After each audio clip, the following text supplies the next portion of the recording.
you, and thank you, ladies and gentlemen. I was born March 27th, 1979, in Martinez, California.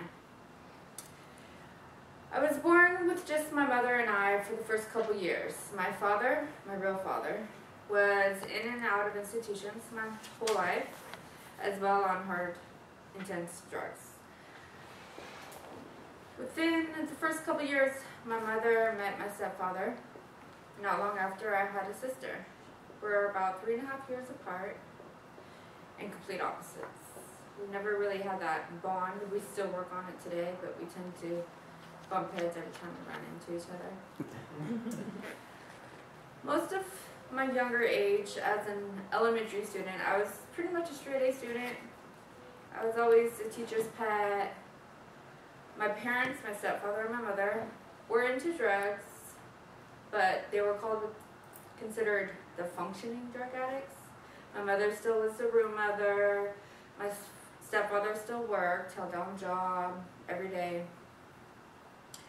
But it was a lot of alcohol, mostly. So we spent a lot of time in, I don't know if you're familiar with the area, but what was Gay 90s and Naughty Pines over in Pleasant Hill. And I remember night after night where I would stay up and I always slept on the couch to make sure, my stepfather came home, take care of the house, be the adult in the situation.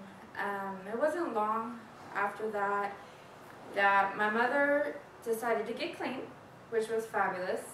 But for me, as a 6th grader at this point, I lost my place in the family.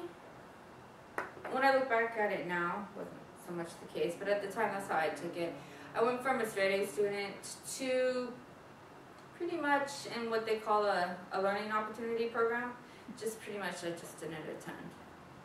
By 8th grade, I moved out. I moved in with my real dad's side of the family. Not him, because he wasn't around, but my aunt. I started my own experimenting. That's my excuse. I was experimenting with smoking weed and drinking and doing what I saw my parents do, and I was always curious about. It wasn't too long after, because of the addictive behaviorism that run in the family, that I started using as well. Dropped out of school by 10th grade and chose just a harder life. I lived with my boyfriend by 16, which not long after started abusing me. For about 5 years, we stayed in that situation. It wasn't long. Well, 5 years. It was 5 years, and then he ended up going to jail for a separate issue. And I took that as an opportunity and got out of that situation. Didn't necessarily get out of what caused the situation, which was the drinking and the running the streets and whatnot. I continued that lifestyle for a few years, had 2 children, and still continued that lifestyle. Went into what I felt was my rock bottom. And then I went into my own rehabilitation. My daughter was 1.5, my son was 3.5.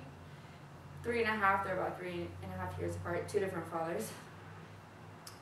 And I ended up doing the rehabilitation for quite some time, for about a year, a little over a year, until I was ready to come home. And then I came home back to my mom, which I haven't lived with since I was like 15 years old. It was actually great. My mom and I, from day one, have always felt like, or she always quoted, it was me and her till the wheels fell off, because we started out alone from day one. I began working out at the gym every single day.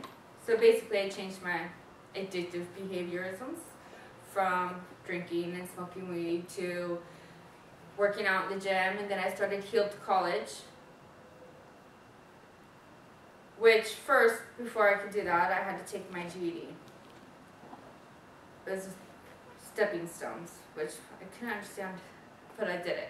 So I did the GED, I did the Healed College, and I got a 4.0 through the whole 18-month program, which made me feel confident again, made me realize that I could do school again.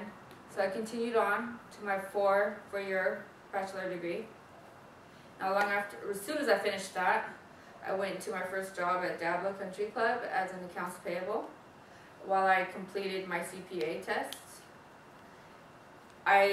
Within a year, became the controller there. And now I have 4 years as a controller, or actually 5 years as of March as a controller there. My CPA license, my Chase certification. Both of my kids, I'm a great role model. Got about 12 years clean. And for the first time this year, I actually fell in love because I was able to actually be vulnerable and accept and comfortable with who I am. And it's been really great. My father passed away, my real father passed away, but before he did, I got a chance to love him for who he was. And still to today, my mom tells me how we'll be best friends until the wheels fall off. Thank you.